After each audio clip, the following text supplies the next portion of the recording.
கேரள மாநிலம் சபரிமலை ஐயப்பன் கோவில் மிகவும் பிரசித்தி பெற்ற ஒன்று, நாம் எல்லோரும் அறிந்த ஒன்று. இங்கு ஆண்டுதோறும் பல மாநிலங்களில் இருந்தும் லட்சக்கணக்கான பக்தர்கள் விரதம் இருந்து ஐயப்பனை தரிசிக்க செல்வது அப்படிங்கிறது வழக்கமான ஒன்று.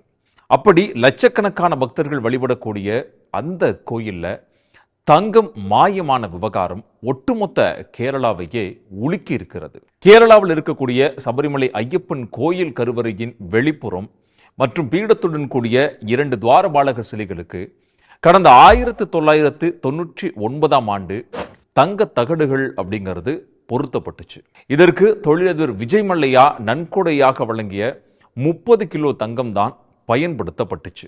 1999ஆம் ஆண்டு வடிவமைக்கப்பட்ட சிலையின் கவசம் பொலிவு இழந்ததால இந்த கவசத்தை புதுப்பிக்கணும் அப்படின்னு முடிவு செஞ்சு 2 துவாரபாலக சிலைகள் மற்றும் அதன் பீடத்தின் மீது உள்ள தகடுகளுக்கு தங்க முலாம் பூசக்கூடிய பணி பெங்களூரில் இருக்கக்கூடிய தொழிலதிபர் உன்னிகிருஷ்ணன் போற்றியிடம் கொடுக்கப்பட்டுச்சு. அந்த தொழிலதிபர் உன்னிகிருஷ்ணன் என்ன செஞ்சார் அப்படின்னா, அவருடைய தலைமையில சென்னையில செயல்படக்கூடிய ஒரு தனியார் நிறுவனத்திடம் இந்த கவசங்கள் அப்படிங்கிறது ஒப்படைக்கப்பட்டுச்சு.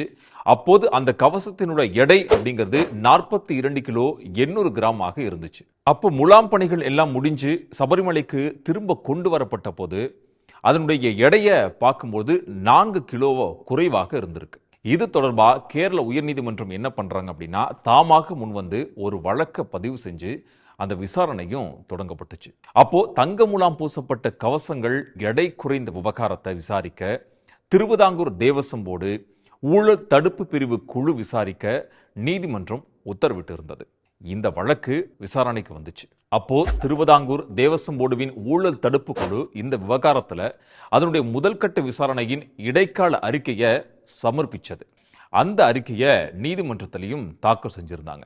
அக்டோபர் 6ஆம் தேதி உயர்நீதிமன்றத்தில் சமர்ப்பிக்கப்பட்ட திருவிதாங்கூர் தேவசம் போர்டு விஜிலன்ஸ் அதிகாரியினுடைய அறிக்கையில 2019 ஜூலை 19 அன்று எடுக்கப்பட்ட தங்க முலாம் பூசப்பட்ட அந்த தகடுகளுடைய புகைப்படங்களையும் 2019 செப்டம்பர் 11ஆம் தேதி அன்றைக்கு எடுக்கப்பட்டதையும் ஒப்பிட்டு பார்க்கும்போது ஒரு குறிப்பிடத்தக்க வேறுபாடுகள் இருப்பதா அதுல கூறப்பட்டிருக்கு. உன்னிகிருஷ்ணன் போற்றி தங்க தகடுகளை பெறுவதற்கும் அதை ஸ்மார்ட் கிரியேஷன், அதாவது அவங்க தான் அந்த முலாம் பூசுறாங்க இல்லையா, அந்த முலாம் பூசக்கூடிய ஸ்மார்ட் கிரியேஷன்ஸோட ஒப்படைப்பதற்கும் இடையே எவ்வளவு நாட்கள் தாமதம் இருந்திருக்கு அப்படின்னு பார்க்கும்போது 39 நாட்கள் தாமதம் இருந்திருக்கு. அதாவது ஜூலை 20, 2019 அன்னைக்கு தகடுகள் அந்த உன்னிகிருஷ்ணன் போற்றியிடம் ஒப்படைக்கப்படுது. ஆனா ஆகஸ்ட் 29, 2019 அன்னைக்கு தான் அந்த முலாம் பூசக்கூடிய ஸ்மார்ட் கிரியேஷன்ஸோட அந்த தகடுகள் வழங்கப்படுது.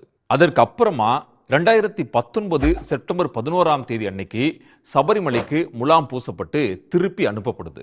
அப்படி அனுப்பப்பட்ட தகடுகளின் எடையில 4 கிலோ 147 கிராம் குறைக்கப்பட்டதை நீதிமன்றம் குறிப்பிடுது. ஸ்மார்ட் சிட்டி கிரியேஷனிடம் உன்னிகிருஷ்ணன் போற்றி ஒப்படைத்த செப்பு தகடுகள் உண்மையிலுமே முற்றிலுமா வேறுபட்ட தொகுப்பாக இருக்கலாம் அப்படின்னு நாங்கள் ஏற்கனவே சந்தேகம் தெரிவிச்சிருந்தோம் அப்படின்னு நீதிமன்றம் குறிப்பிட்டிருக்கு.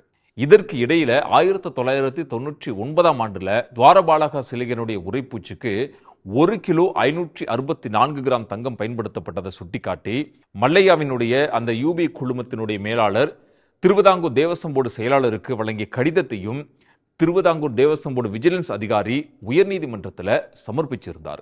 அப்போ ஜூலை 19, 2019 அன்னைக்கு தேவசம் போர்டால உன்னிகிருஷ்ணன் போற்றியிடம் ஒப்படைக்கப்பட்ட துவாரபாலகர்கள் சிலையினுடைய எடை அப்படின்னு பார்க்கும்போது 1 கிலோ 564 கிராம் தங்கத்தால போர்த்தப்பட்டு இருந்ததாகவும் அவை வெறும் செப்பு தகடுகள் அல்ல அப்படிங்கிறதையும் அந்த அறிக்கை தெளிவுபடுத்தது. இதை தொடர்ந்து அடுத்ததா என்ன நடவடிக்கை அப்படின்னு பார்க்கும்போது கேரள உயர்நீதிமன்றம் காவல் கண்காணிப்பாளர் சசிதரன் தலைமையில ஒரு சிறப்பு புலனாய்வு விசாரணை குழுவை அமைக்க உத்தரவிட்டு இருக்கிறாங்க. அது மட்டும் இல்லாம இதை சைபர் போலீஸ் அதிகாரிகளையும் இந்த குழுவில் இடம்பெறணும் அப்படிங்கறதை அவங்க சொல்லியிருக்கிறாங்க.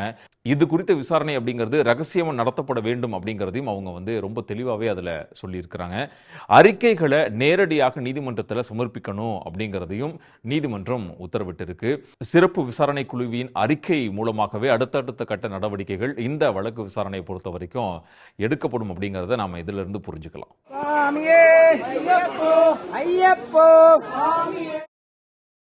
உடனுக்குடன் செய்திகளை தெரிந்து கொள்ள சன் நியூஸ் பெல் ஐகானை கிளிக் பண்ணுங்க.